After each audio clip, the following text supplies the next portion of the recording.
semua untuk tur virtual apresiasi seni di Museum Seni Rupa dan Keramik. Yuk, kita ikutin keseruannya. Teman-teman, gedung yang kalian lihat di belakang saya ini adalah gedung yang memiliki sejarah yang sangat panjang. Gedung ini dibangun pada tahun 1870 yang dulunya dijadikan sebagai sistem pengadilan untuk negara Belanda. Nah, barulah pada tahun 1990 gedung ini diubah menjadi Museum Seni Rupa dan Keramik.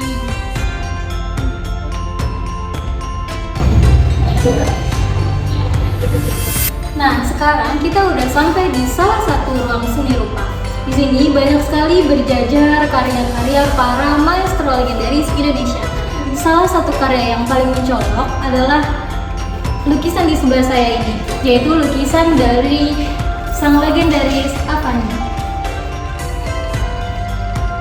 Karya Maestro Avandi yang bertajuk Potret Diri dan Topeng. Karya ini menampilkan narasi visual yang kuat melalui warna-warna yang dramatis. Beliau menerapkan teknik impasto dengan mengaplikasikan cat langsung dari tubnya ke kanvas yang menghasilkan tekstur tebal yang sangat ekspresif. Distoris figur wajah di sini bukan hanya sekedar bentuk. Ini merupakan simbol kejujuran emosi yang apa adanya. Melalui komposisi dinamis dan goresan spontan, lukisan ini memancarkan kedalaman batin yang merefleksikan identitas ekspresionisme, sekaligus menantang kita untuk melihat sisi manusiawi yang paling jujur dari goresan warna pada karya ini. Tahu nggak sih, karya seni itu seringkali dijadikan mesin waktu terbaik kok. Nah, sama kayak lukisan aku nih, sini aku cerita secara singkatnya. Lukisan ini judulnya Matojang atau Patojang, karya Baktiar Hafid pada tahun 1984 yang menggambarkan tradisi permainan ayunan raksasa masyarakat Bugis Makassar saat pesta rakyat atau sehabis masa panen. Sesuai namanya, Matojang berarti bermain ayunan, di mana mereka mendirikan tiang tinggi dari 2 batang kayu besar dengan tali lautan puluhan meter di ruangan terbuka.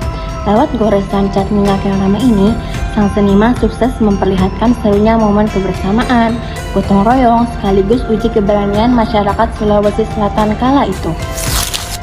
Jika kita bedah lebih dalam, terdapat perbedaan kontras antara kedua karya ini.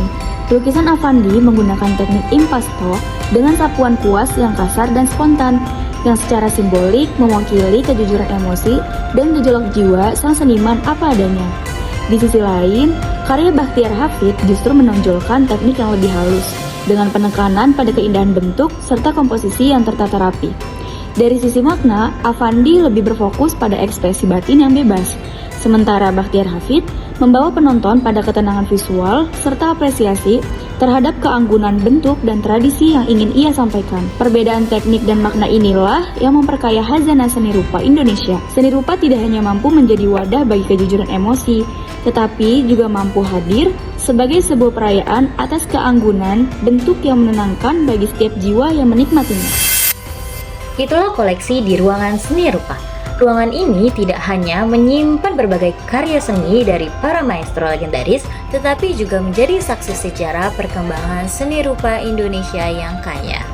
Halo teman-teman semua, sekarang kita sudah berada di ruangan seni kriya tradisional, di mana ruang kriya tradisional ini adalah terdapat di Museum Seni Rupa dan Keramik.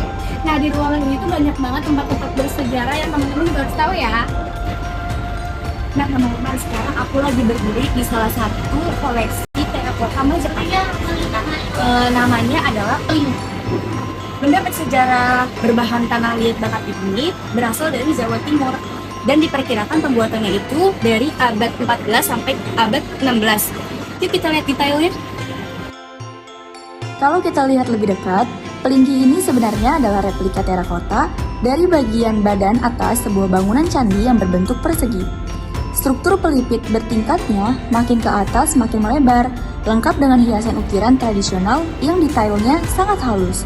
Di masa Majapahit, benda ini memiliki fungsi religius yang penting sebagai simbol bangunan suci untuk upacara keagamaan. Salah satu contoh dari foto adalah sejarah terakota Majapahit ini ada celengan keramik berbentuk babi, teman-teman, sangat menarik dan tipe. Nah, selanjutnya bisa lihat di sini. Nah, ini biasanya dipakai di kehidupan sehari-hari orang-orang pada zaman dahulu untuk menyimpan uang. Betul sekali. Makna simboliknya sangat luar biasa bagi masyarakat Majapahit kuno. Bentuk ini melambangkan kemakmuran, keberuntungan, dan simbol tabungan untuk masa depan. Nilai budaya untuk hidup hemat ternyata sudah diajarkan lewat karya-karya ini sejak ratusan tahun lalu loh. Selanjutnya, ada banyak koleksi keramik asing yang bernama stoneware. Stoneware ini menggunakan teknik perwarnaan tingkat tinggi dan dilapisi oleh glazir, yaitu lapisan kaca bening yang mengkilap setelah dibakar. Lapisan inilah yang membuat warnanya tetap cantik meski sudah terendam ratusan tahun di dasar laut. Berdasarkan semua karya yang sudah kita apresiasi tadi, kelompok kami memiliki gagasan baru untuk pembelajaran di ST atau MI. Agar siswa tidak bosan belajar seni rupa dan keramik, kita bisa membuat media pembelajaran berbasis digital seperti game mewarnai motif keramik secara interaktif.